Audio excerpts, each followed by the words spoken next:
When I discovered my wedding dress torn to shreds on my bedroom floor just 12 hours before I was supposed to walk down the aisle, I knew exactly who was responsible. My mother-in-law Victoria stood in the doorway with a smirk that told me everything, but what she didn't know was that I had been preparing for this moment for months. This is the story of how I turned the worst betrayal into my greatest triumph. Before we jump back in, tell us where you're tuning in from, and if this story touches you, make sure you're subscribed, because tomorrow, I've saved something extra special for you. My name is Emma Chen, and I grew up in a small coastal town called Seaview Harbor where everyone knew everyone's business. My parents, David and Lin Chen, ran a modest seafood restaurant that had been in our family for 3 generations. We weren't wealthy by any means, but we had something more valuable than money. We had love, respect, and an unshakable belief in treating people with kindness. I first met Marcus Wellington at a charity event my family was catering. He was everything I wasn't supposed to fall for according to my practical upbringing. Marcus came from old money, the kind of wealth that had been passed down through generations of real estate moguls and investment bankers. His family lived in a mansion overlooking the bay, a place so grand it looked more like a museum than a home. But Marcus was different from his family. Where they were cold and calculating, he was warm and genuine. Where they looked down on people like my family, he saw the beauty in our simple life and the strength in our values. We fell in love over late-night conversations about our dreams, sharing plates of my mother's dumplings, and long walks along the harbor where he'd tell me about his plans to use his privilege to help others.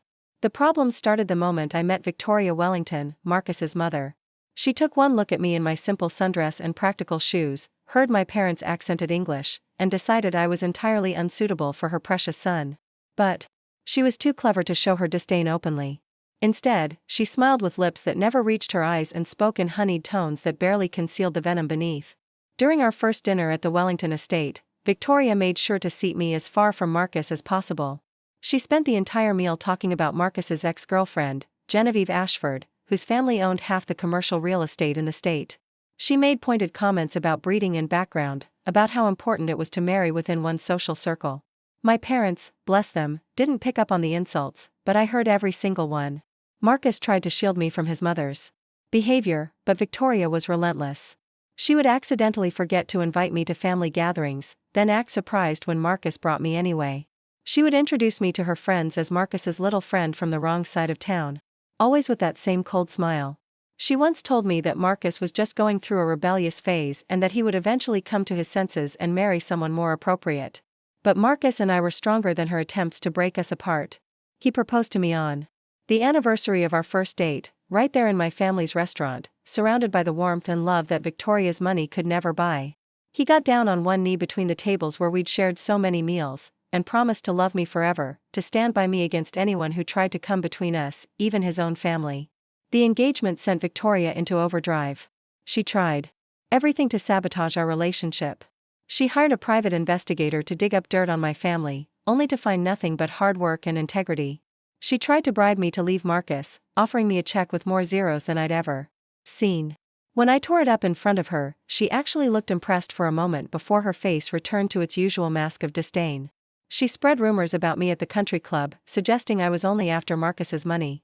She conveniently scheduled important family events on days she knew I had important commitments. She even went so far as to invite Genevieve to family dinners, seating her next to Marcus and reminiscing about what a lovely couple they had made. Through it all, I held my head high. My mother had taught me that dignity couldn't be bought or sold, and that the best revenge against cruelty was living well. I focused on planning our wedding, a beautiful blend of both our cultures that celebrated love over status, family over fortune. I should have known Victoria wouldn't give up so easily. The signs were there in the weeks leading up to the wedding. She suddenly became pleasant, almost supportive. She offered to help with wedding preparations, suggested we use her personal florist, even complimented my choice of colors. Marcus was thrilled, thinking his mother had finally accepted me. But I knew better. A lifetime of watching people in our restaurant had taught me to read faces, and Victoria's face told me she was planning something. My wedding dress was my one extravagance. I had saved for months, taking extra shifts at the restaurant, tutoring students on the side, putting away every penny I could. It wasn't a designer gown that cost as much as a car like Victoria had suggested I needed.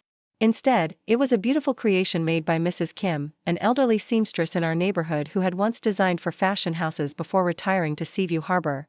Mrs. Kim had poured her heart into that dress, incorporating elements of my Chinese heritage with delicate embroidery and subtle details that told the story of my family. The silk had been imported specifically for the dress, and every stitch was placed with love and care. When I tried it on for the final fitting, I felt like a princess, not because of the price tag, but because of the love woven into every thread. I brought the dress home a week before the wedding, hanging it carefully in my childhood bedroom.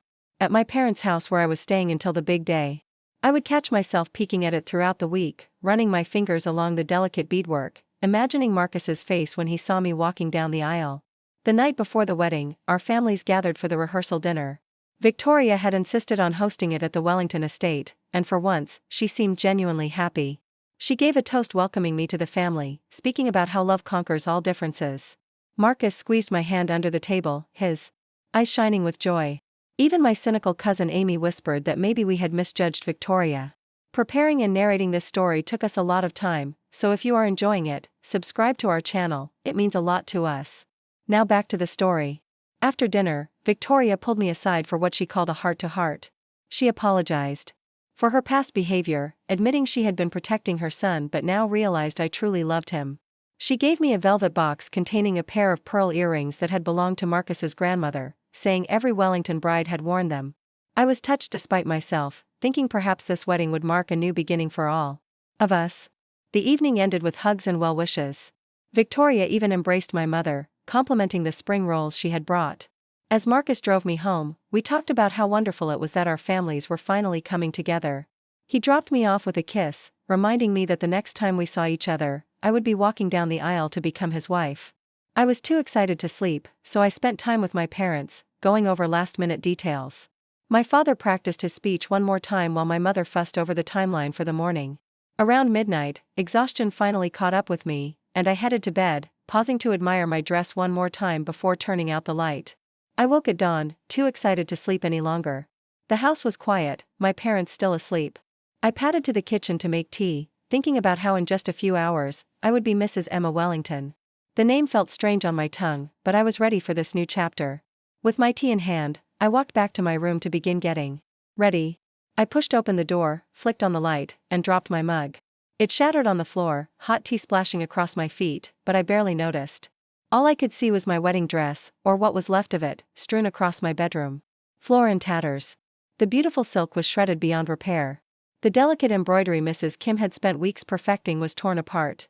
The beadwork was scattered across the carpet like fallen tears. It looked like someone had taken scissors or maybe even a knife to it, deliberately and methodically destroying every inch of the gown. I fell to my knees among the ruins of my dress, my hands shaking as I picked up a piece of the bodice. This wasn't accidental damage or a case of mishandling. This was deliberate, vicious destruction.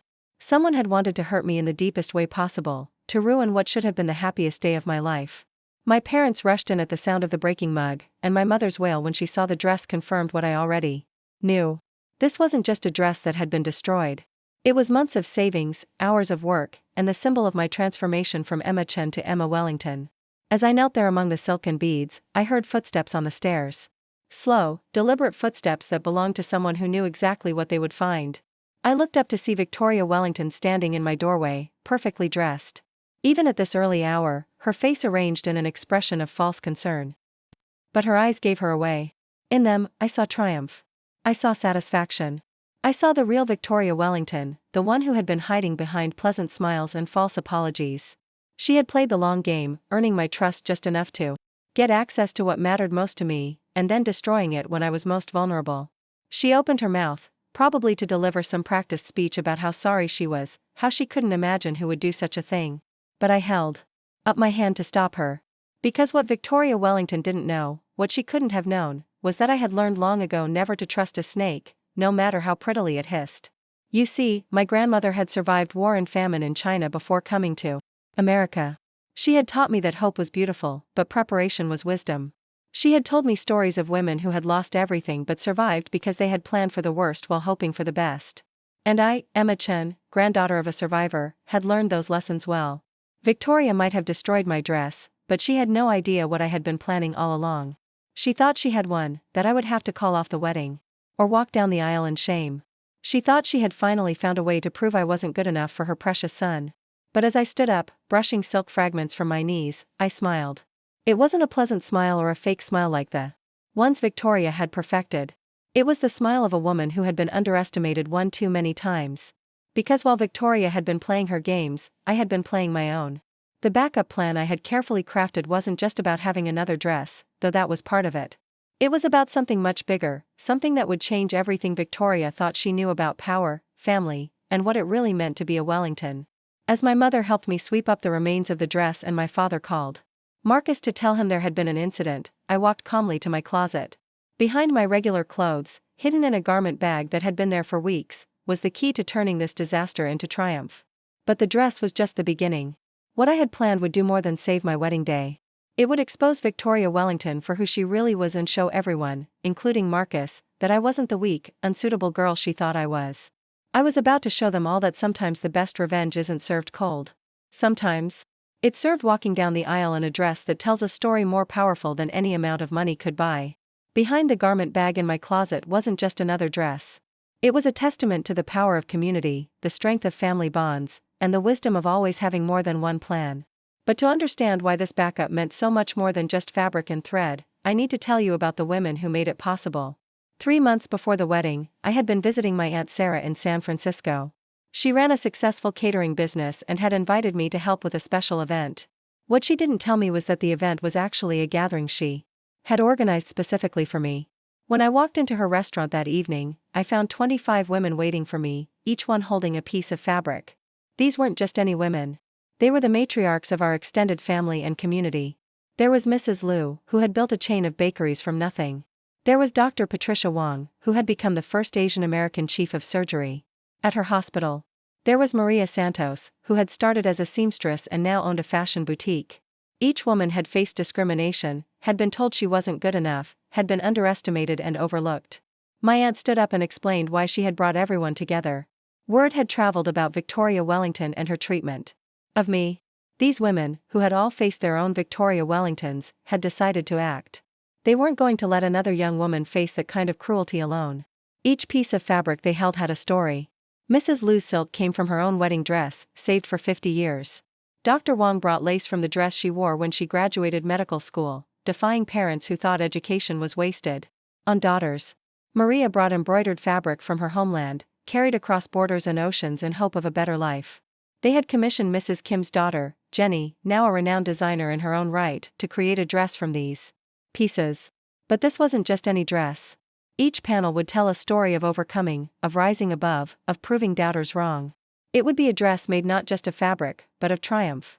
I cried that night, surrounded by these incredible women who barely knew me but understood my struggle. They shared their own stories of mothers-in-law who had tried to break them, of society that had tried to limit them, of systems that had tried to exclude them. And they shared how they had overcome, not through anger or revenge, but through grace, intelligence, and unshakable self-worth. The dress had been completed just a week ago. Jenny Kim had outdone herself, creating something that was both breathtakingly beautiful and deeply meaningful. The bodice incorporated Mrs. Liu's silk in a pattern that looked like phoenixes rising. The skirt used Dr. Wang's lace to create the image of mountains being climbed. Maria's embroidery formed flowers that bloomed, despite growing through cracks in stone. But the dress was just one part of the backup plan.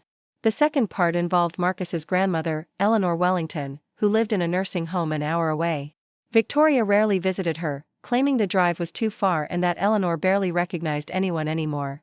But I had been visiting Eleanor every Sunday for the past year, and her mind was sharp as ever. Eleanor had been the first Wellington to welcome me truly.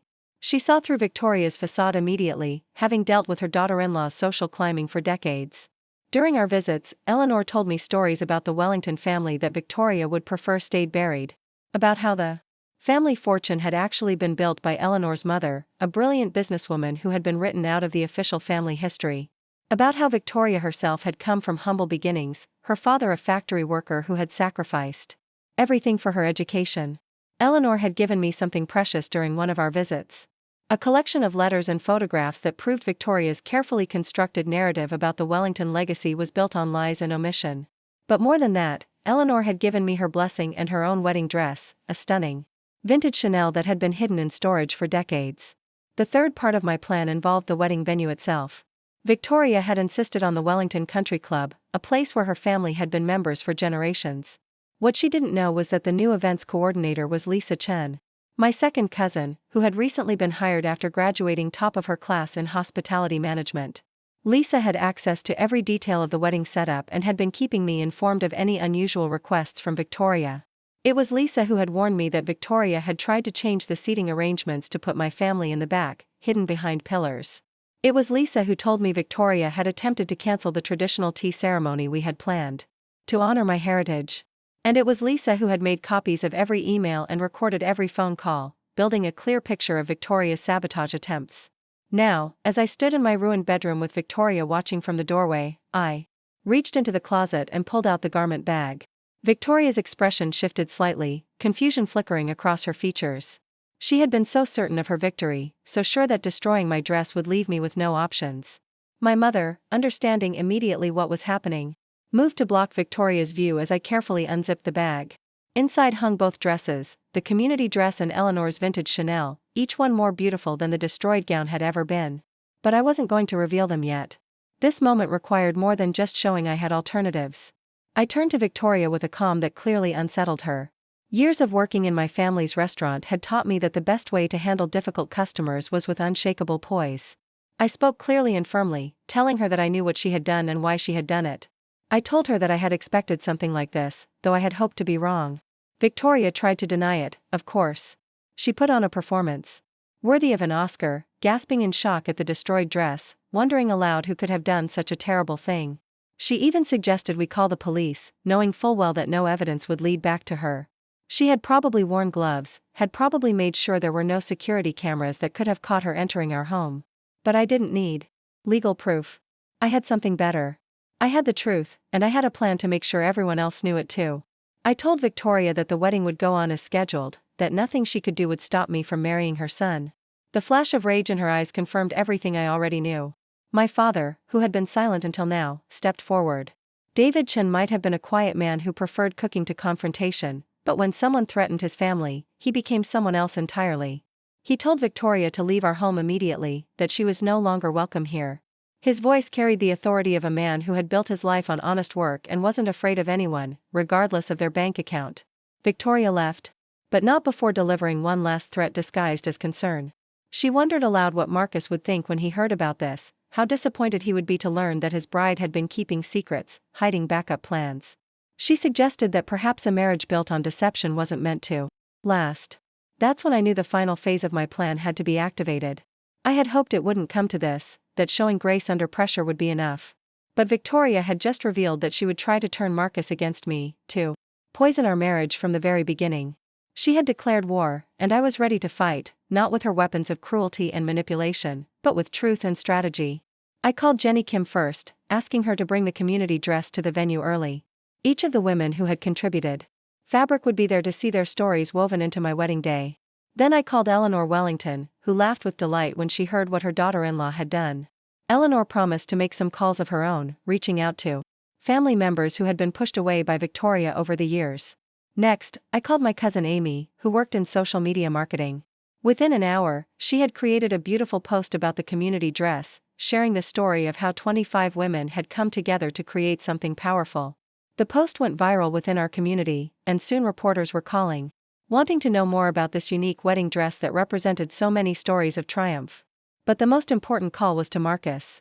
I knew Victoria would try to reach him first, to spin her version of events. So I told him everything, from the destroyed dress to the backup plans I had made.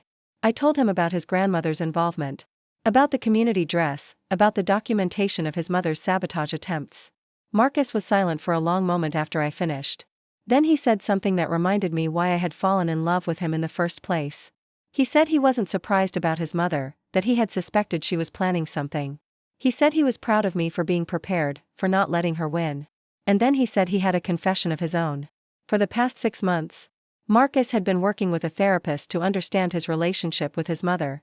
He had been documenting her behavior, not just toward me but toward everyone she deemed beneath her. He had been building the courage to set boundaries, to stop enabling her cruelty through his silence. My situation had become the catalyst he needed to finally take a stand. Marcus had his own backup plan. He had already consulted with lawyers about protecting our future assets from his mother's interference. He had opened accounts she couldn't access and had started the process of removing her from his company's board of directors. He had even found evidence of her embezzling from the family foundation, using money meant for charity to fund her lavish lifestyle. We spent the next hours coordinating our plans. Marcus would handle his family, making sure everyone knew exactly what had happened and why. I would focus on making sure our wedding was everything we had dreamed of, despite the rocky start to the day. We would face this challenge the way we planned to face all future challenges, as a team. The hairdresser and makeup artist arrived at the scheduled time, and I sat calmly as they worked their magic. My mother fussed around me, making sure every detail was perfect. My father paced the hallway, practicing his speech with new additions about the strength found in adversity. The destroyed dress had been carefully packed away, not thrown out, because it too was now part of our story. As the morning progressed, messages poured in from the women who had contributed to the community dress. They shared their own wedding day disasters and how they had overcome them.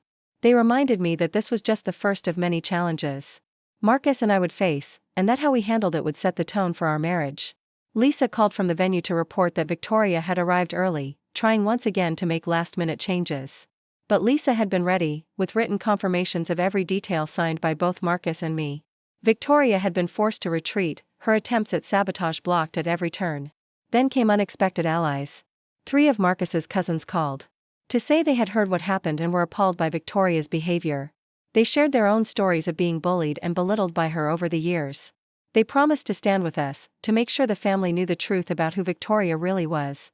Even Genevieve Ashford, Marcus's ex-girlfriend, reached out. She revealed that Victoria had tried to manipulate her too, promising her family business contracts if she could win Marcus back. Genevieve had refused, having moved on with her own life, but she wanted us to know the lengths Victoria had gone to in her attempts to control her son's life. As I slipped into the community dress, I felt the power of all those women surrounding me. Jenny Kim had included a small pocket in the dress where I could carry photos of my grandmothers, both the one related by blood and Eleanor Wellington, who had chosen to grandmother me in spirit. The dress fit perfectly, as if it had been waiting for this moment all along. My bridesmaids arrived, each one fierce and protective. They had heard what happened and had formed a protective shield around me, determined that nothing else would go wrong. My maid of honor, my sister Rebecca, who had flown in from medical school, pulled me aside. She handed me a small box. Inside was a necklace that had belonged to our grandmother, the one who had taught us to always be prepared. The photographer arrived and immediately understood that there was a story to be told. She captured the community dress in all its meaningful glory, making sure to highlight each panel that represented a different woman's triumph. She took photos of me with the women who had contributed fabric, creating a visual record of the sisterhood that had formed in response to one woman's cruelty. Meanwhile, at the Wellington estate, Marcus was having his own confrontation with his mother.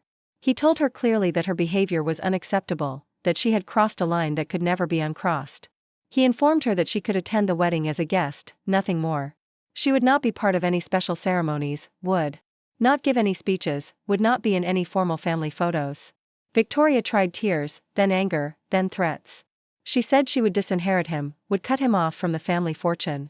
Marcus simply smiled and told her that he had already prepared for that possibility, that his own success in business meant he didn't need her money. He told her that what he needed was a mother who could love and accept his choice of wife, and if she couldn't be that person, then he would build his family without her. The news of what had happened spread through the wedding guests like wildfire. By the time I arrived at the venue, hidden in the bridal suite, the atmosphere had shifted. This wasn't just a wedding anymore. It had become a statement, a declaration. That love could triumph over prejudice, that cruelty would not be tolerated, that 2 people from different worlds could create their own world together. I stood in the bridal suite, surrounded by love and support, wearing a dress that told the story of overcoming adversity. The destroyed dress, meant to break me, had instead revealed the strength of my community and the depth of Marcus's commitment. Victoria's act of sabotage had backfired spectacularly, exposing her for who she really was while revealing the army of support I had built around me. As the music began to play and my bridesmaids started their walk down the aisle, I took one last look in the mirror. The woman looking back at me wasn't the scared girl who had discovered her ruined dress that morning. She was a warrior in silk and lace, ready to walk toward her future with confidence and grace. My father appeared at my side, tears in his eyes. He whispered that he had never been prouder, that my grandmother would have loved to see this moment. He told me that the real treasure of our family wasn't in material things that could be destroyed, but in the resilience and love that no one could take away. As we prepared to walk down the aisle, I thought about Victoria, sitting in the congregation, forced to watch as her plan crumbled around her. I felt no anger toward her, only pity. She had spent so much energy trying to tear others down instead of building herself up. She had missed the opportunity to gain a daughter who would have loved her despite her flaws, who would have brought new perspectives and experiences to her narrow world. The doors opened, and I saw Marcus standing at the altar, his face showing a mix of love, pride, and determination. He had chosen me not despite his mother's opposition, but partly because of it. He had seen how I handled adversity with grace and planning rather than pettiness and revenge.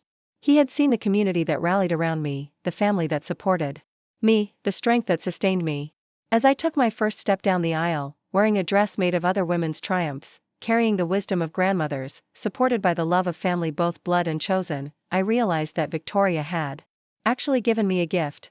She had forced me to prove, to myself and everyone else, that I was exactly where I belonged. The backup plan had worked perfectly, but not in the way I had originally intended. Yes, I had other dresses to wear, but more importantly, I had discovered the true power of community, the strength that comes from facing challenges head-on, and the joy of marrying someone who stood with you against the world, even when that world included his own mother. Every step down that aisle was a victory, not over Victoria, but over the doubt and insecurity she had tried to plant in my heart. Every smile from our guests was an affirmation that love and truth would always triumph over manipulation and cruelty.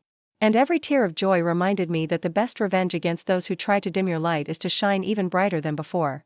As I walked down that aisle, something magical happened that no amount of planning could have orchestrated. The guests began to stand one by one, not just in the traditional gesture of honoring the bride, but in something deeper. Mrs. Liu was first, her weathered hands clasped together as tears streamed down her face. Then Dr. Wang rose, followed by Maria Santos, each woman who had contributed to my dress standing tall and proud. The standing ovation spread through the congregation like a wave, and by the time I was halfway down the aisle, everyone except Victoria was on their feet. She sat rigid in her front row seat, her carefully constructed facade finally cracking as she realized the magnitude of her miscalculation. The community she had tried to exclude had instead embraced me fully, and her own son stood at the altar with eyes only for me. Marcus later told me that watching me walk toward him in that dress, surrounded by such powerful support, was the moment he truly understood what family meant. It wasn't about bloodlines or bank accounts. It was about the people who show up when life tries to knock you down, who contribute pieces of themselves to help you rise. When my father placed my hand in Marcus's, he spoke words that weren't in any traditional script. He said that he was not losing a daughter but gaining a son who had proven himself worthy through his actions, not his name. He looked directly at Victoria as he said this, making it clear that acceptance in the Chen family was earned through character, not inherited through privilege. The ceremony itself became something more than we had planned. Our officiant, Reverend James Patterson, had been briefed on the morning's events. He chose to speak about resilience, about how the strongest relationships are forged not in ease but in facing challenges together. He talked about how a marriage is like a tapestry, made stronger by the different threads that compose it, each bringing its own texture and strength to the whole. When it came time for the vows, Marcus surprised everyone, including me. He had rewritten his vows that morning after learning about the dress. He spoke about how I had taught him the difference between the family you're born into and the family you choose to create. He promised not just to love and cherish me, but to always stand as my protector against anyone who would try to dim my light, explicitly stating that this included members of his own family. His words were so pointed, so clearly directed at his mother, that a murmur ran through the congregation. Victoria's face had turned an alarming shade of red, but she was trapped. To leave would be to admit guilt and defeat. To stay meant enduring the public accountability her son was demanding. My own vows, which I had also revised, focused on the power of partnership. I spoke about how Marcus had shown me that privilege could be used for good, that wealth came with the responsibility to lift others up, not push them down. I promised to help him build a legacy that his children would be proud of, one based on inclusion and kindness rather than exclusion and cruelty. When Reverend Patterson pronounced us husband and wife, the applause was thunderous. But the most meaningful moment came after our first kiss as a married couple. Eleanor Wellington, who had been helped to her feet by one of Marcus's cousins, began a slow clap that built into a standing ovation. The family matriarch's public support was a clear message to everyone, especially Victoria, about where the true power in the Wellington family lay. The reception began with an unexpected twist. Marcus took the microphone before any of the scheduled speeches and asked for everyone's attention. He thanked our guests for their support, particularly acknowledging the women who had contributed to my dress. Then he did something that would change the Wellington family forever. He announced the creation of the Chen Wellington Foundation, a charity that would provide wedding dresses and wedding services to brides who couldn't afford them. The foundation would be funded initially by liquidating some of the Wellington family's frivolous assets, including his mother's collection of luxury cars and her vacation home in the Hamptons. Properties, he noted publicly, that she had purchased with money embezzled from the previous family foundation. The room went silent. Victoria's embezzlement had been a family secret, known only to Marcus and the lawyers. By making it public, he was ensuring she could never again use money as a weapon against others. He continued, explaining that his mother would have a choice, to face legal consequences for her theft or to agree to step down from all family business positions and submit to oversight of her spending. Victoria stood up, shaking with rage, ready to storm out. But she was stopped by an unexpected voice. Genevieve Ashford, the ex-girlfriend Victoria had tried to use against me, stood up and announced that she would be the first donor to the new foundation. She pledged a significant amount and challenged other wealthy families in attendance to match her contribution. What followed was extraordinary. One by one, members of the social elite stood to make pledges. These were people who had suffered Victoria's judgment and cruelty over the years, who had watched her use her position to hurt others. They saw their chance to support something positive while sending a clear message about where their loyalties lay. Even more meaningful were the pledges from my side of the room. Restaurant workers, teachers, nurses, and small business owners stood to promise what they could. Mrs. Kim pledged to provide free alterations for the foundation's dresses. My parents promised to cater the foundation's events at cost. The community that Victoria had looked down upon was showing what true generosity looked like. The traditional father of the bride speech became something even more special. My father spoke in his accented English that Victoria had mocked, but his words carried a power that transcended language barriers. He talked about coming to America with nothing but hope, building a life through hard work and integrity. He spoke about teaching his daughters that their worth came from their character, not their circumstances. Then he addressed Victoria directly, something no one expected. He thanked her. He thanked her for showing us who she really was, for giving us the opportunity to demonstrate that hatred cannot defeat love, that cruelty cannot overcome community. He thanked her for accidentally creating the catalyst that had brought so many wonderful people together in support of something beautiful. The room erupted in applause, and Victoria finally fled. But her departure wasn't the triumphant exit she might have hoped for. Instead, it looked like what it was, a retreat in the face of overwhelming defeat. She had tried to destroy one dress, and had instead inspired the creation of an organization that would provide thousands of dresses to grateful brides. Marcus's best man, his brother Timothy, who had flown in from London, gave a speech that revealed more family secrets. He talked about growing up in the Wellington household, where image mattered more than authenticity, where his mother's love was conditional on achievement and compliance. He spoke about watching Marcus break free from that toxic cycle, choosing love over approval, happiness over appearances. Timothy then announced his own surprise. He had been documenting Victoria's behavior for years, not out of malice but out of a therapist's recommendation to process his childhood trauma. He was donating his collection of videos, recordings, and documents to a researcher studying narcissistic personality disorder in wealthy families. Victoria's legacy would be as a cautionary tale in academic literature. My sister Rebecca's maid of honor speech took a different turn. She spoke about the dress I wore, explaining the story behind each panel. She had the contributing women stand as she described their struggles and triumphs, turning what could have been a simple speech into a powerful testament to female resilience and solidarity. But the most unexpected moment came when Eleanor Wellington asked to speak. At 93 years old, she commanded the room with the authority of someone who had seen it all. She spoke about the Wellington family history, the real history that Victoria had tried to hide. She told stories of strong women who had built the family fortune, only to be written out of the narrative by insecure men and the women who enabled them. Eleanor then did something that stunned everyone. She announced that she was changing her will. The majority of her personal wealth, accumulated through decades of smart investments that Victoria knew nothing about, would go to the Chen Wellington Foundation. But more importantly, she was gifting me her own business portfolio, companies she had quietly built while her daughter-in-law focused on social climbing. The gift came with a letter she asked me to read aloud. In it, Eleanor explained that she had been waiting decades for a Wellington woman strong enough to carry on the true family legacy of business acumen and social responsibility. She had found that woman not in blood relatives but in the daughter-in-law who had shown grace under fire and strategic thinking in the face of adversity. The reading of that letter was emotional for everyone, but especially for the Wellington family members who had been kept in the dark about Eleanor's empire. They realized that the real power in the family had never been with Victoria and her social connections, but with the quiet woman in the nursing home who had been building an empire while appearing to fade into the background. As the evening progressed, the wedding transformed from a personal celebration to a community movement. Business cards were exchanged between people who would never have met in Victoria's segregated social world. Partnerships were formed between established businesses and immigrant entrepreneurs. The Chen family's restaurant received so many catering inquiries that my parents had to start a waiting list. The traditional bouquet toss became symbolic when I threw it directly to Jenny Kim, the designer who had created my dress. As she caught it, I announced that she would be the official designer for the Chen Wellington Foundation, ensuring that every bride would receive a dress as meaningful as mine. The crowd erupted in cheers, understanding that this was about more than catching flowers, it was about catching opportunities. Marcus and I shared our first dance to a song my grandmother used to sing, a Chinese melody about perseverance that his grandmother Eleanor had learned and loved during her secret friendship with our neighborhood's Chinese community in the 1960s, another fact Victoria had never known. As we danced, Marcus whispered that he had one more surprise.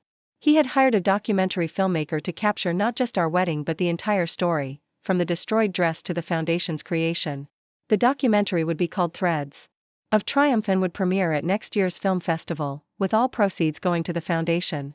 Victoria's act of destruction would be preserved forever, not as a victory but as the catalyst for something beautiful. The traditional wedding cake cutting revealed another thoughtful detail. The cake, created by Mrs. Liu's Bakery, told our story in sugar and fondant. Each tier represented a different culture coming together, with traditional Chinese symbols of double happiness intertwined with Western wedding motifs. The cake topper wasn't a traditional bride and groom but a phoenix rising from ashes, symbolizing how beauty can emerge from destruction. As the night wound down, I found myself in the garden with Marcus and several of the women who had contributed to my dress. We sat under the stars, sharing stories and laughter, marveling at how a moment of cruelty had birthed such connection. Dr. Wang mentioned that she had already received calls from colleagues wanting to contribute to the foundation. Maria Santos had sketched designs for a whole line of multicultural wedding dresses that celebrated diverse backgrounds. The photographer pulled me aside to show me some preliminary shots. One image stood out above all others. It captured the moment I had walked past Victoria in the aisle, my head held high, the community dress flowing behind me like a banner of victory. In the photo, you could see Victoria's face in the background, the exact moment she realized her plan had not only failed but had spectacularly backfired. But the photo that would become famous was different. It showed Marcus and me at the altar, surrounded by the standing ovation of our guests, with streams of light coming through the stained glass windows creating a halo effect around us. The photographer had captured not just a wedding but a moment of transformation, where two family stories merged to create something entirely new. As guests began to leave, each one stopped to share how the day had impacted them. Several Wellington family members apologized for years of complicity in Victoria's behavior. Business associates of Marcus's father pledged to use their influence to support the foundation. My parents' friends from the restaurant promised to spread the word in the immigrant community about the foundation's services. The last surprise of the evening came from an unexpected source. Victoria's own sister, Constance, who had been estranged from the family for 20 years, appeared at the reception's end. She had heard about the morning's events through family gossip and had driven 3 hours to attend. She revealed that Victoria had driven her away with similar tactics when she had tried to marry someone Victoria deemed unsuitable. Constance pledged a significant donation to the foundation and offered something even more valuable, a collection of photographs and documents that showed Victoria's pattern of behavior over decades. She had kept everything, knowing that someday someone would need proof of who Victoria really was. That someone had turned out to be me. As Marcus and I prepared to leave for our honeymoon, I changed out of the community dress carefully, knowing it would be preserved and displayed at the foundation's headquarters as a reminder of how communities can triumph over cruelty. I had entered the venue that morning as Emma Chen, the girl whose wedding dress had been destroyed. I was leaving as Emma Wellington, the woman who had turned destruction into creation, sabotage into solidarity. The send-off was beautiful, with sparklers creating a tunnel of light for us to walk through. But the most meaningful moment was when Eleanor Wellington pressed a small box into my hand. Inside was the original Wellington family ring, the one that had belonged to the family's founding matriarch, not the flashy diamond Victoria had expected Marcus to give me, but a simple band inscribed with the words, "Strength through grace." As our car pulled away from the venue, I looked back to see our guests still celebrating, new friendships forming, business partnerships being discussed, and the Chen Wellington Foundation already taking shape. Victoria's act of destruction had failed to ruin my wedding. Instead, it had transformed it from a simple celebration into the birth of a movement. Marcus took my hand as we drove toward our future, and we both laughed at the irony of it all. Victoria had spent so much energy trying to prove I wasn't good enough for the Wellington family. In the end, her actions had proven that she wasn't good enough for the family we were creating. She had wanted to break me but had instead broken the chains of toxic tradition that had bound the Wellington family for generations. Our wedding day had begun with destruction and ended with creation. It had started with an act of hatred and concluded with an outpouring of love. What was meant to be my humiliation had become my triumph. And somewhere in the city, Victoria Wellington sat alone in her mansion, surrounded by the empty symbols of status she had valued above all else, finally understanding that she had been the architect of her own downfall. The backup plan had worked, but not in any way I could have imagined when I first started preparing for Victoria's sabotage. I had thought I was just protecting myself against a difficult mother-in-law. Instead, I had stumbled into something much bigger, a revolution of kindness against cruelty, of community against isolation, of love against fear. As we headed into our new life together, I carried with me the lessons of that day. That preparation and wisdom passed down through generations can overcome any obstacle. That true family is defined not by blood but by choice. That sometimes the greatest gift your enemies can give you is the opportunity to show your strength. And that a wedding dress, whether destroyed or created by community, is just fabric. What matters is the woman wearing it and the man waiting for her at the altar, ready to face whatever comes next, together. Our honeymoon in Santorini was supposed to be an escape from the drama, but the ripple effects of our wedding day followed us across the ocean. On our second morning, as we sat on our private terrace overlooking the caldera, Marcus's phone rang with a call from the family lawyer. Victoria had attempted to freeze Marcus's trust fund, claiming he was mentally incompetent and had been manipulated into marriage. Her desperation had reached new heights. What Victoria didn't know was that Marcus had been 3 steps ahead of her for months. Not only had he already moved his assets into protected accounts, but he had also triggered a clause in the Wellington family trust that his great-grandfather had wisely included. The clause stated that any family member who attempted to use the trust as a weapon against another family member would automatically forfeit their own access to family funds. Within hours of Victoria's attempt, she found herself completely cut off from the Wellington fortune. The credit cards stopped working, the bank accounts were frozen, and the properties in her name were revealed to have liens against them from her years of overspending. For the first time in 40 years, Victoria Wellington would have to survive on her own merits rather than her married name. But Marcus and I decided not to let her downfall dominate our honeymoon. Instead, we used our time in Greece to plan the future of the Chen Wellington Foundation. We met with local dressmakers and wedding planners, learning about how different cultures celebrate love and commitment. We discovered a cooperative of women in a small village who created traditional Greek wedding attire, and we established our first international partnership. On our 4th day, we received an unexpected email from a producer at a major morning show. The story of our wedding had gone viral, shared thousands of times across social media. They wanted to interview us about turning adversity into triumph, about how we had transformed a malicious act into a movement. We politely declined, deciding that our energy was better spent building something real rather than chasing fame. Instead, we sent them to interview the women who had contributed to my dress. One by one, these incredible women appeared on national television, sharing their own stories of overcoming discrimination and building success despite obstacles. Mrs. Liu talked about arriving in America with nothing and building a bakery empire. Dr. Wang discussed breaking barriers in medicine while facing both racism and sexism. Maria Santos shared her journey from undocumented immigrant to successful business owner. The media attention had an unexpected consequence. Wedding dress designers from around the world began reaching out, wanting to contribute to the foundation. Established bridal salons offered to donate samples and overstock. Photographers, florists, and caterers volunteered their services. What had started as a response to one woman's cruelty was becoming a nationwide movement to make weddings accessible to all. Back in the States, my parents were overwhelmed by the response at their restaurant. People came from across the city to eat where the Chen Wellington Foundation had been conceived. My mother, ever practical, used the increased revenue to hire young people from the immigrant community, providing jobs and training to those who needed it most. My father created a special menu item called the Unity Dumpling, with proceeds going to the foundation. But the most surprising development came from within the Wellington family itself. Marcus's cousins, freed from Victoria's influence, began revealing their own dreams and aspirations that had been suppressed for years.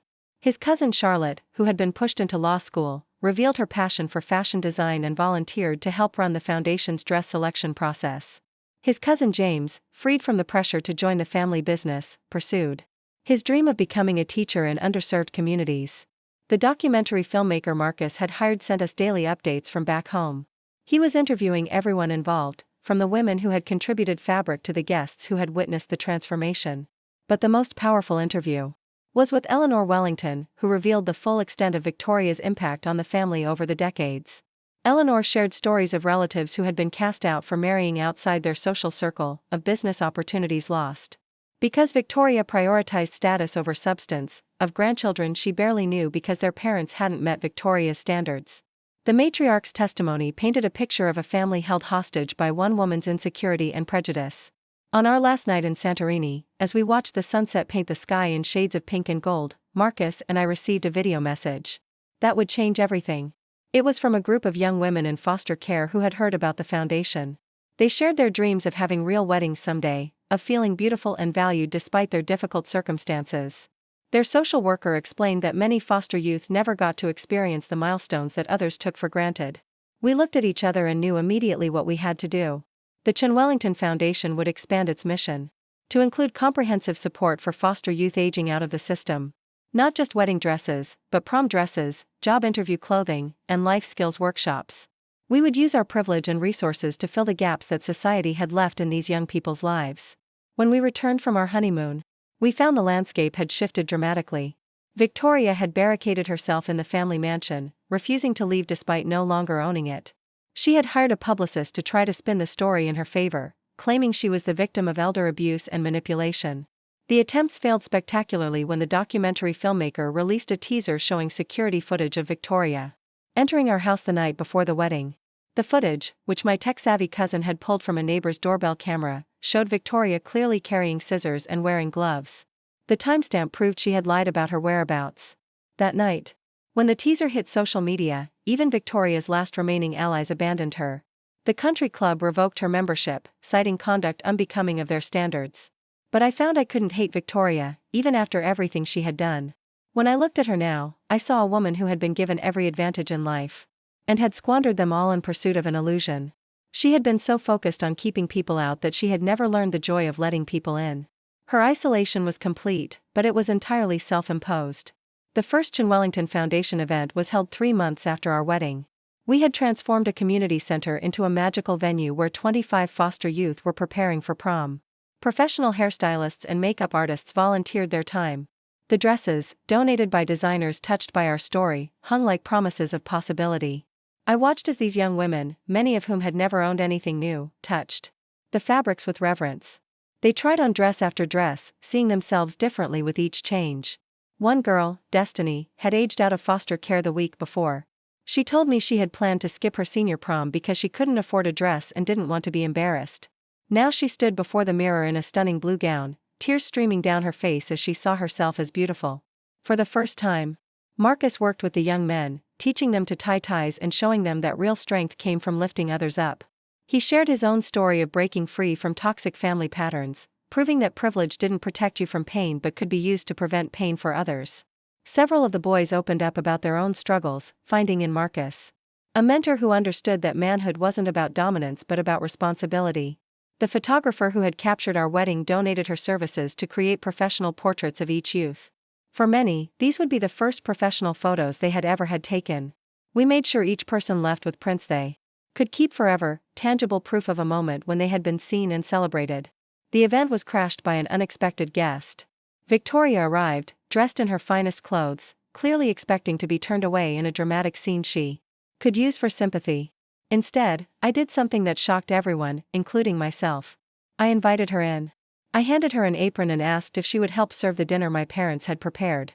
For a moment, Victoria stood frozen, unable to process what was happening.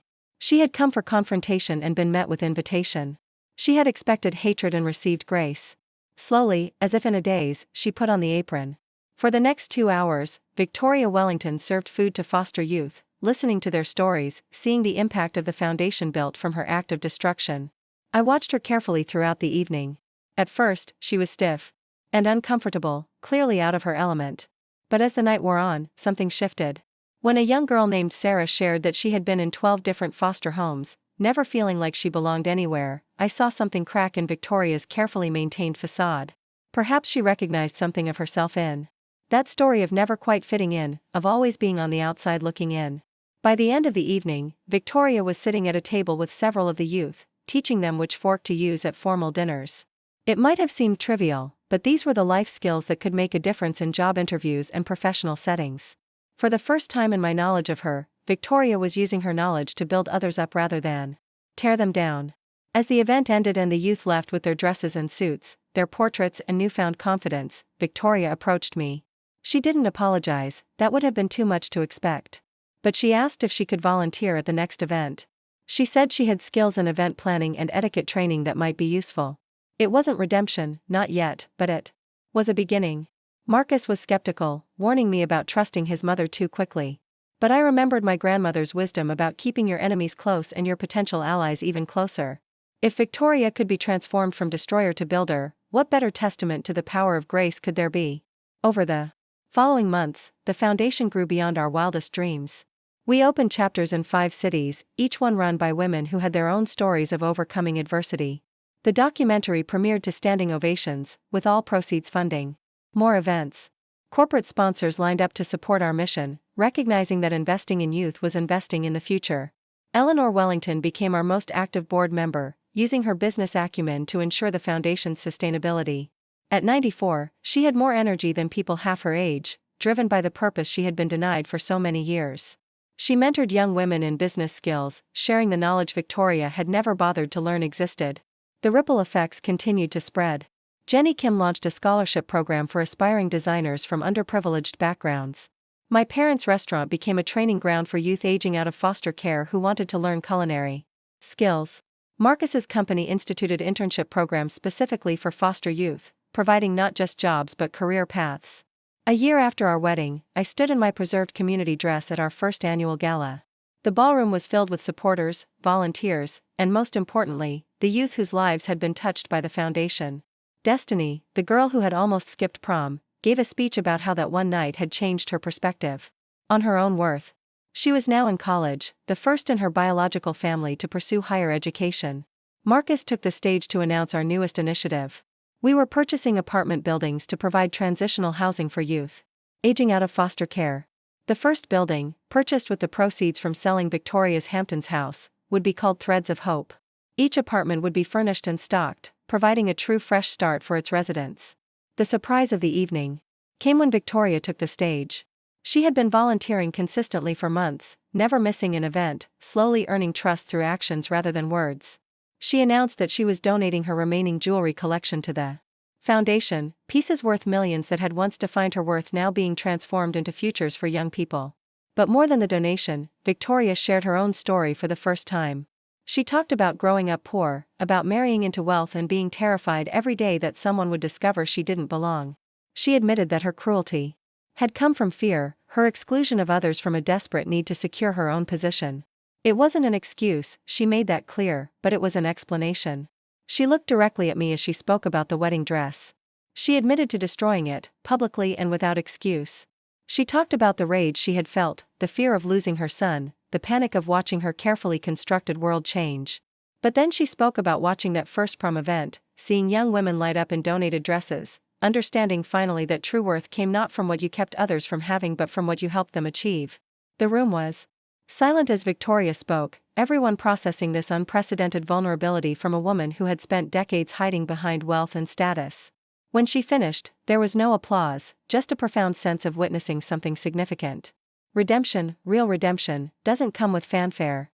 It comes with quiet recognition of harm done and consistent effort to repair it. After the gala, as Marcus and I stood on the balcony overlooking the city, we reflected on the journey from that morning when I found my dress destroyed. What had seemed like the worst thing that could happen had become the catalyst for so much good. The community dress I wore had spawned a community of support that now spanned the nation. We had received word that morning that the Chen Wellington Foundation had been nominated for a prestigious humanitarian award.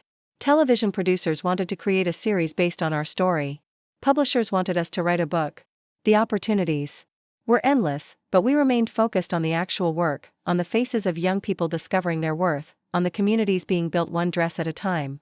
My phone buzzed with a message from a bride in Oregon. She had received a dress from our foundation and wanted to share her wedding photos. As I looked at her radiant smile, standing next to her new husband in a dress provided by strangers who believed in love, I thought about how far we had all come. Victoria had tried to destroy one dress and had instead inspired thousands. The greatest irony was that Victoria had ultimately achieved what she had always wanted, a legacy that would outlast her, a name that would be remembered. But it wouldn't be remembered for the reasons she had imagined. Instead of being known for exclusivity and elegance, the Wellington name would be forever linked with inclusion and empowerment. Her greatest act of cruelty had become the foundation for countless acts of kindness. As Marcus and I prepared for bed that night, we talked about the future. We were expecting our first child, a daughter who would grow up understanding that privilege was a responsibility, not a weapon. She would know the stories of all the women who had contributed to her mother's wedding dress. She would understand that true strength came from lifting others up, not pushing them down. We had already decided on her name, Grace Eleanor Chen Wellington. She would carry the wisdom of both her great-grandmothers, the Chinese woman who had survived war and the American woman who had survived Victoria. She would be raised with the values of both cultures, understanding that diversity was strength, that love could bridge any divide. The destroyed wedding dress now hung in the foundation's headquarters, displayed next to the community dress. Together, they told the complete story, the darkness and the light, the cruelty and the kindness, the attempt to break and the determination to build. Visitors often stood between them, understanding viscerally how the same circumstances that could destroy could also create. As I drifted off to sleep, I thought about the backup plan that had started it all. I had prepared for sabotage, but I could never have prepared for transformation. I had expected to need protection from Victoria, but I had never expected her to need redemption from herself. The backup plan had worked, but in ways that exceeded every expectation. We had turned a wedding disaster into a movement, a moment of cruelty into a lifetime of kindness, a mother-in-law's worst behavior into a foundation for the best in humanity. And in the end, that was the greatest revenge of all, not destroying Victoria as she had tried to destroy me, but showing her a better way to live. The wedding dress she had torn to shreds had been rewoven into something stronger, a network of support that would outlast us all, proving that love, community, and grace would always triumph over hatred, isolation, and cruelty. 5 years had passed since that fateful morning when I discovered my destroyed wedding dress. As I stood in the Foundation's new headquarters, a building that had once been a Wellington family property now transformed into a beacon of hope, I marveled at how far we had all come. The walls were lined with photos of brides who had received dresses, youth who had attended proms, and families that had been formed through our programs. Grace Eleanor Chen Wellington, now 4 years old, ran through the halls with her best friend, Destiny's daughter Hope. It was fitting that these two little girls, born from such different circumstances, would grow up as sisters in spirit. Destiny had graduated college with honors and was now our director of youth services, her own experience informing every program she developed. Today was special. We were launching our most ambitious project yet, the International Alliance of Dignity. Representatives from 12 countries had come to learn about our model, to take it back to their own communities where young women faced similar challenges. The girl from Seaview Harbor who had her dress destroyed was now teaching the world how to weave strength from adversity. Victoria entered the building, her transformation still stunning to witness even after all these years. She no longer wore designer suits that cost more than most people's cars. Instead, she dressed simply but elegantly, her appearance reflecting her new understanding that true class came from character, not clothing. She carried boxes of materials for the etiquette classes she taught, lessons that now focused on confidence and communication rather than which fork to use. She caught sight of Grace and her face lit up with genuine warmth. My daughter ran to her grandmother, showing no hesitation or fear. This was the only version of Victoria she had ever known, the grandmother who taught her to be kind, who read her stories about brave girls who changed the world, who showed through actions that mistakes could be transformed into wisdom. Marcus arrived from a board meeting at his company, which had become a model for inclusive hiring practices. 60% of his workforce came from non-traditional backgrounds, including former foster youth, returning citizens, and immigrants. The company's profits had tripled since implementing these policies, proving that diversity wasn't just morally right but financially smart. The documentary filmmaker, James, was there too, now working on his 5th film about the Foundation's impact. His first documentary had won an Emmy and sparked a national conversation about privilege, redemption, and the power of community. He had become family to us, using his lens to capture not just our story but the thousands of stories that had grown from it. Eleanor Wellington, now 99 and still sharp as ever, arrived in her wheelchair, pushed by Charlotte, Marcus's cousin who had become a renowned fashion designer. Charlotte's Threads of Triumph line donated 50% of profits to the Foundation, creating a sustainable funding model that other charitable organizations studied and replicated. As everyone gathered in the main hall, I thought about the backup plan that had started it all. What I had seen as preparation for one woman's cruelty had actually been preparation for something much larger. Every skill I had learned, every alliance I had built, every moment of grace I had chosen over revenge, had been leading to this moment. The ceremony began with a performance by the Chen Wellington Youth Orchestra, composed entirely of young people from our programs. They played a piece composed by one of our first prom attendees, a young man who had discovered his musical gift only after being given the confidence to try. The music filled the space with hope, each note a testament to potential realized. Representatives from each country stood to share why they had come.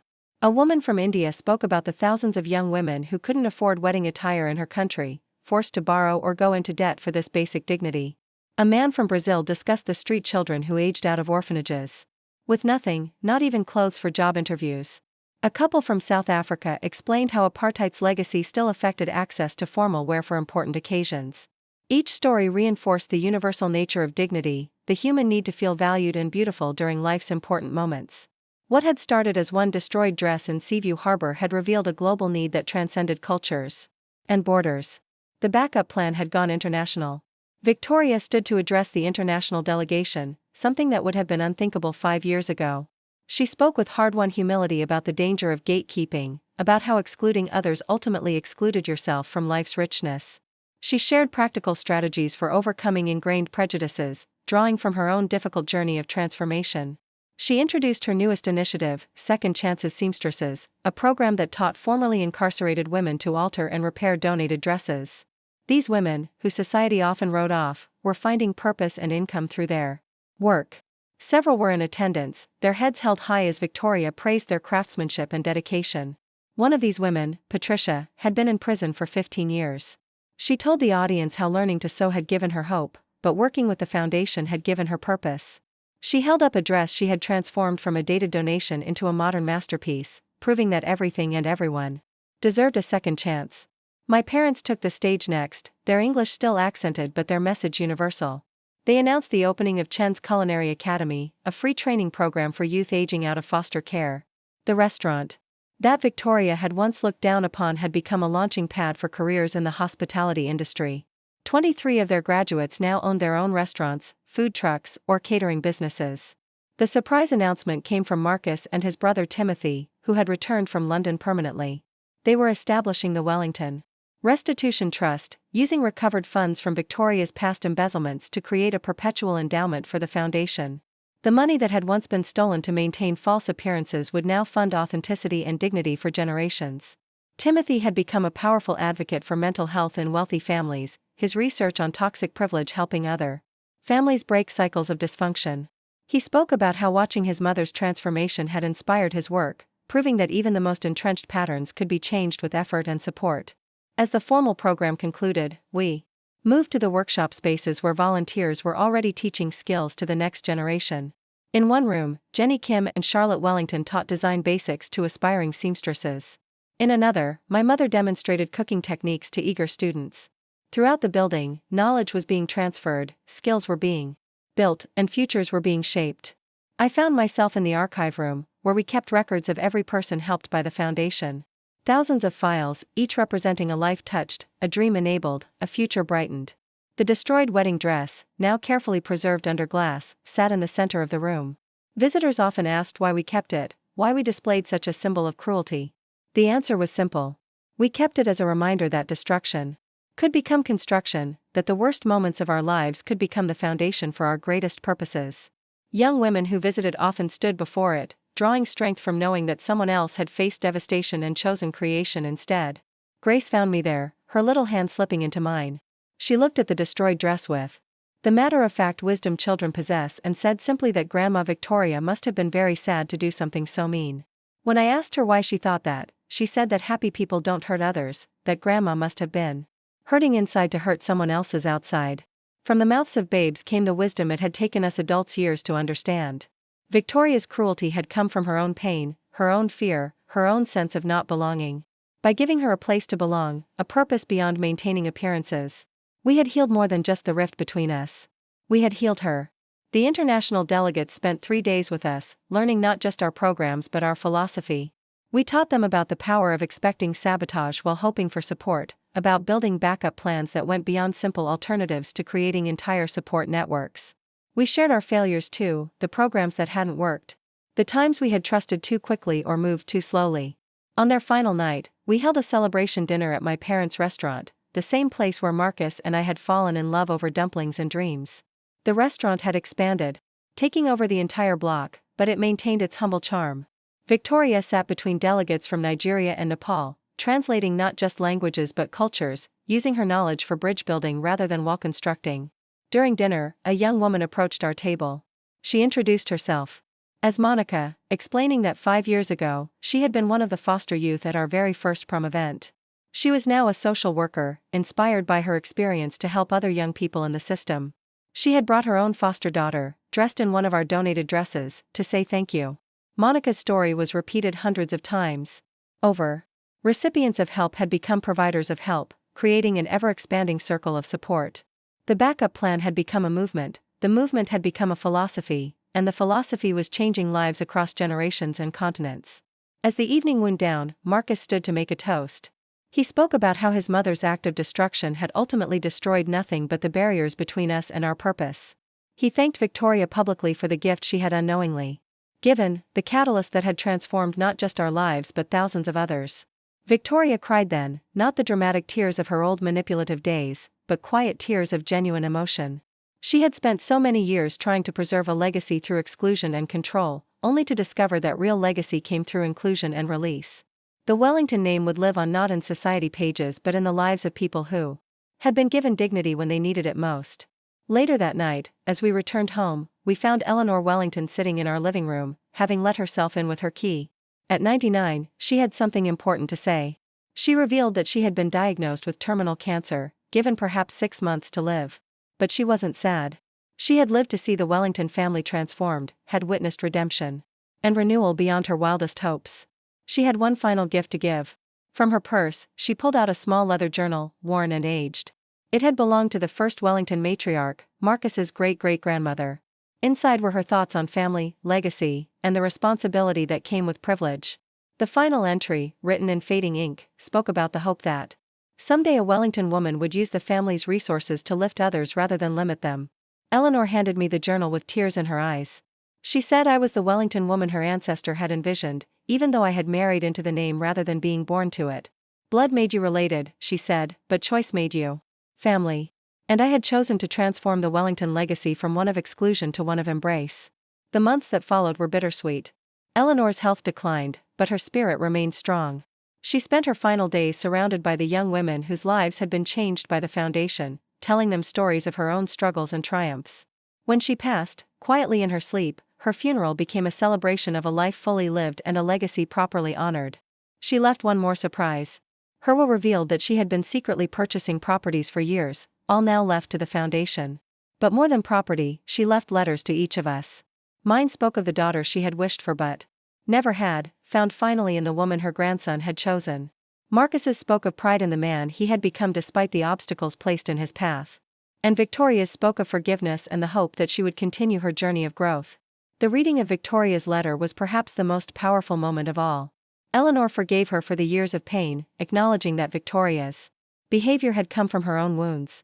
But more than forgiveness, Eleanor challenged Victoria to become the matriarch the family needed now, one who welcomed rather than rejected, who built rather than destroyed. Victoria accepted the challenge.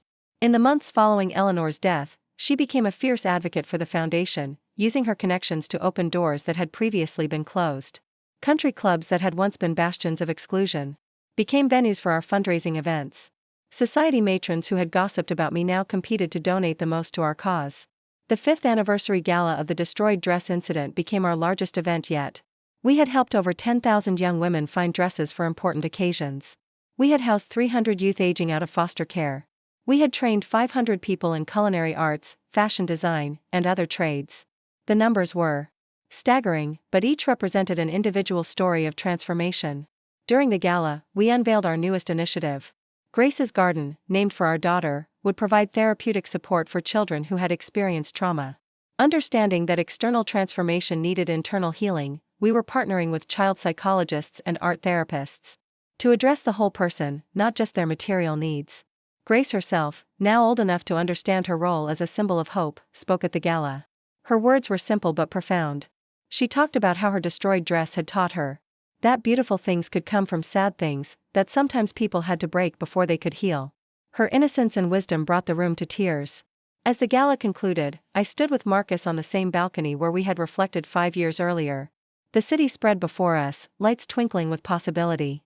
Somewhere out there, a young woman was trying on a donated dress and seeing herself as beautiful for the first time. Somewhere, a former foster youth was cooking in their own restaurant.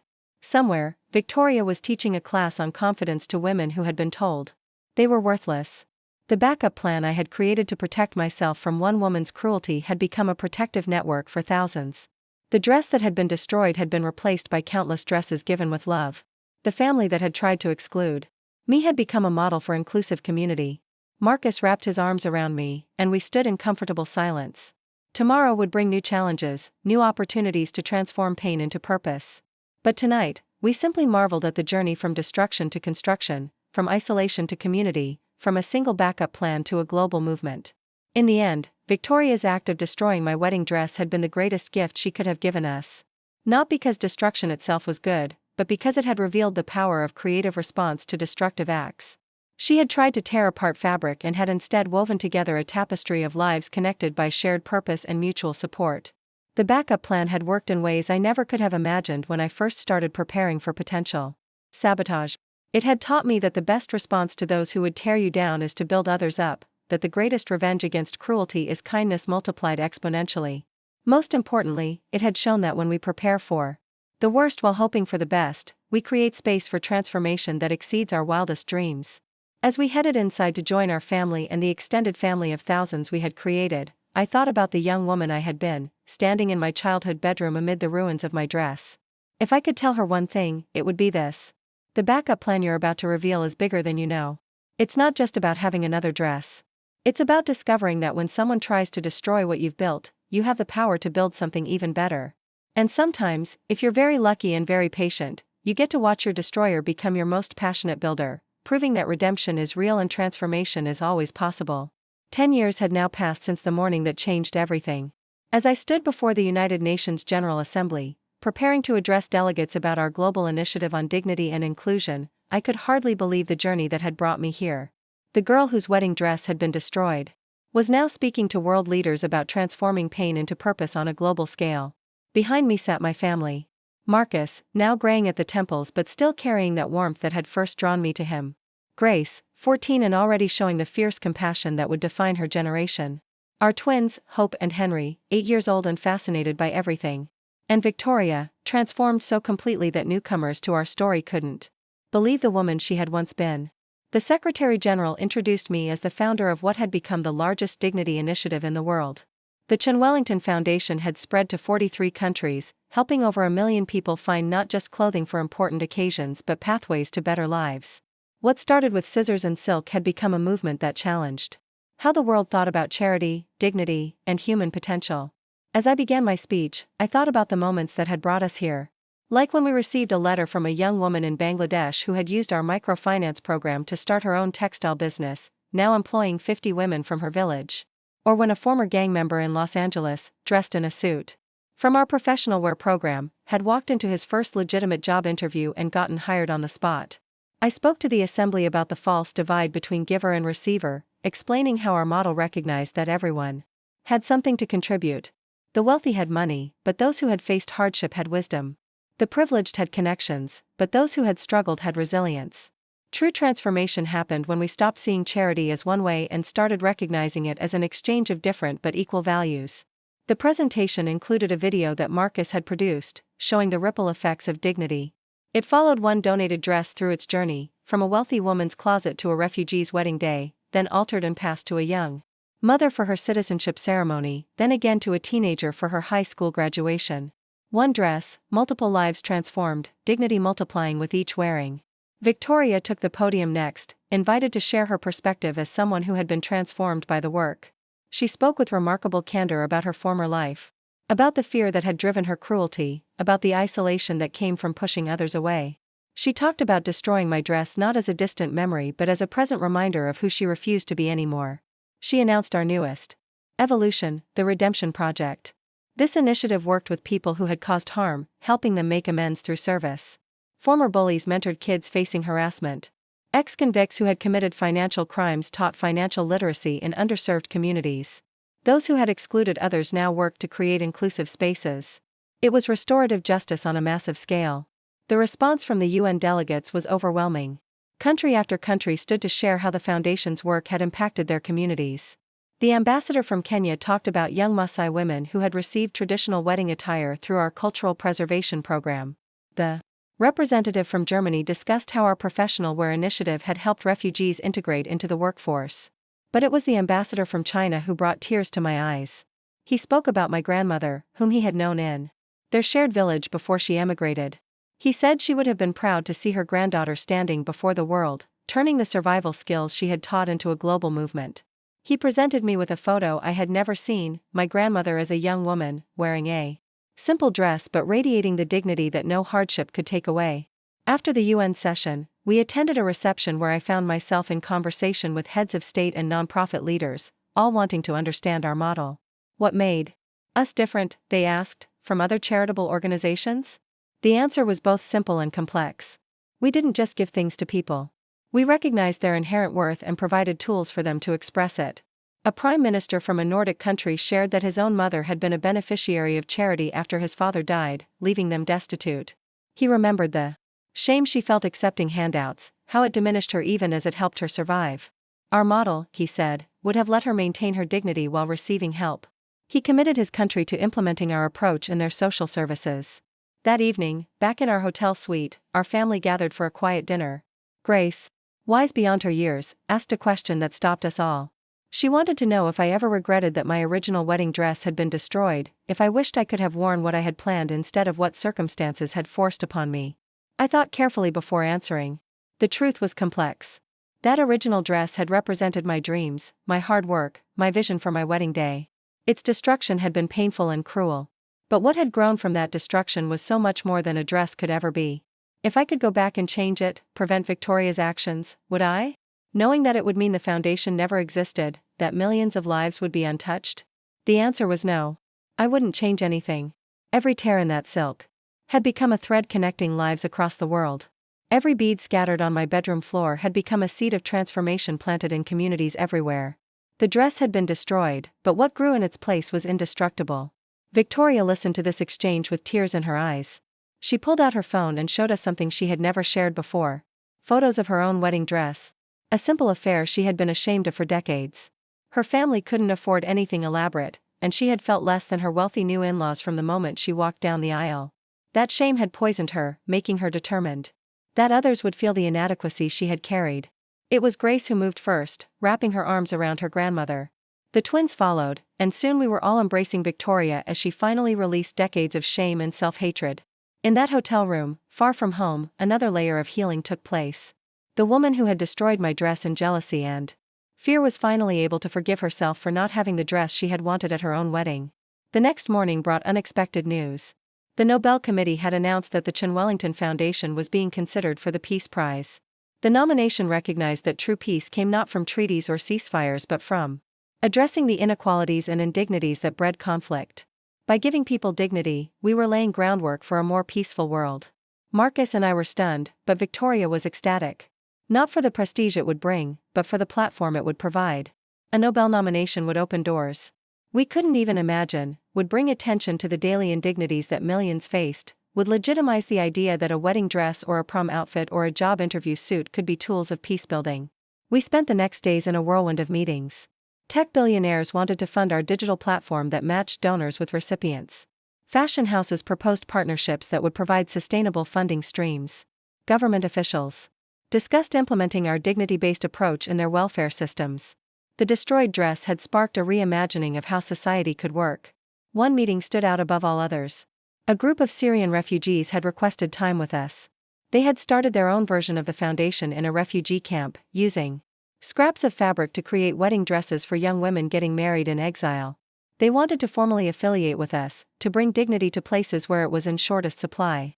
As they showed us photos of their work, brides smiling despite the camp surroundings, wearing dresses made of donated materials but crafted with love. I was overwhelmed. The backup plan had spread beyond anything I could have controlled or directed. It had become a philosophy that people adapted to their own circumstances, proof that dignity was universal even if its expression was local. That night, we attended a Broadway show that had been written about our story. Watching actors portray the moment I found my destroyed dress, seeing Victoria's villainy and redemption played out in song, was surreal. But what moved me most was the audience's reaction. During intermission, people shared their own stories of overcoming cruelty, of choosing creation over destruction. The actress playing me approached after the show. She had grown up in foster care, had worn a donated dress to her own prom through one of our programs. Playing this role, she said, was her way of giving back, of showing other foster youth that their stories could take them anywhere, even to Broadway. The circle of impact just kept expanding. Back in our hotel, I found myself unable to sleep.